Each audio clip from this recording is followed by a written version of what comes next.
آدمی که وقت خود را خوب اگر رعایه کند، وقت خود را خود اداره کند، خوب اداره کند، لجام شهوتش در دستش باشد، این آدم در خانه هم امروز علم طلب کرده میتوند.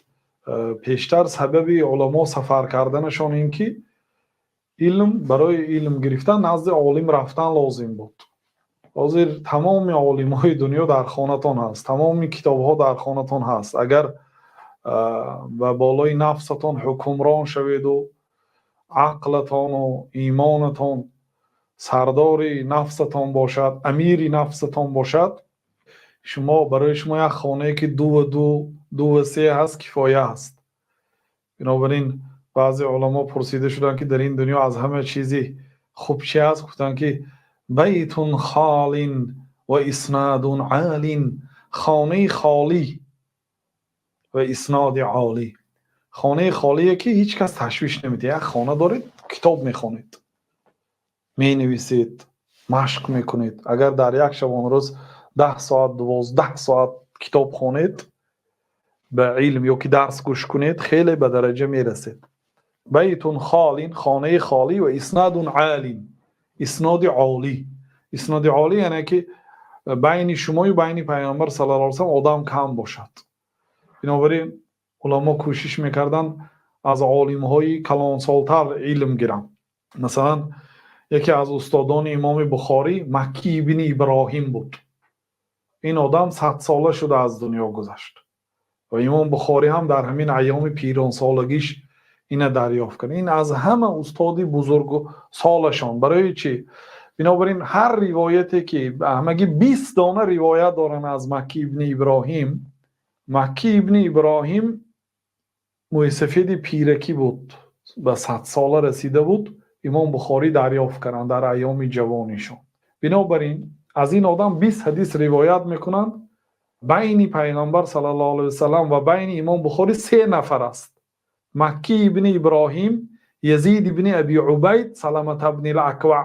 یا حدیثش روایت میکنم. امام بخاری میگه که حدثنا مکی ابن ابراهیم قال حدثنا يزيد بن أبي عبيد عن سلمة بن الأكوع رضي الله عنه قال سمعت النبي صلى الله عليه وسلم يقول من يقول علي ما لم أقل فليتبوأ مقعده من النار. امام بخاری ممکن به ما مکی ابن ابراهیم به من گفت، مکی ابن ابراهیم گفت که به من یزید ابن ابی عبید گفت، یزید ابن ابی عبید گفت که به من سلمة ابن الاکوع گفت، سلمة ابن الاکوع رضی الله عنه گفت که شنیدم پیامبر صلی الله علیه و سلم رو میگفتن که من یقول علی ما لم اقل فلیتبوأ مقعده من النار. کسی از نام من سخنی که من نگفتم اون رو میگوید، جایش رو از دوزخ گیرد. 20 حدیث دارن از همین استادشون، دیگر نیست. از همه حدیثی که اسنادش عالی ترین در صحیح بخاری است، همین 20 حدیثش همش نامش ثلاثیات میگوید. یعنی بین امام بخاری و بین پیامبر صلی الله علیه و سلم 3 نفر است. اسناد عالی گفته همین میگوید. اگر از استاد بزرگسال علم گیرید و استاد بزرگسالی که مثلا حاضر 100 ساله باشد و هم یگان 100 ساله در ایام 15 سالگیش اگر دریافت کرده باشد، خیلی یعنی از بزرگ ها برای شما علم نقل میکنند. این خیلی بود. مثلا در زمانهای قدیم به نزد علما سفر میکردن. حاضر یعنی در یک داخل تلفن تمام علما جمع شده است.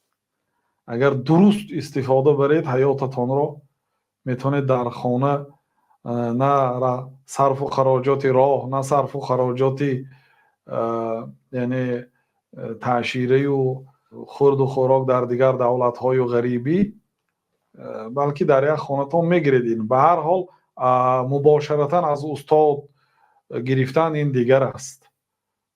مثلا میرید عالمای زیاد میبینید به چشمتان، راهگردیش، حتی بعضی علمای راهگردیش، نشستنش، سلام دادنش، معاملش با طلبه ها، اینا همش درس است، اینا همه حکمت است.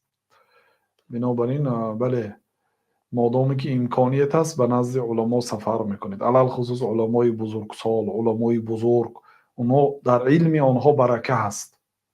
از جوانها از علم گرفتن، یعنی که اگر مادامی که عالمی کلان سالتر باشد، کوشش میکنید از عالمی کلان سالتر علم میگیرید.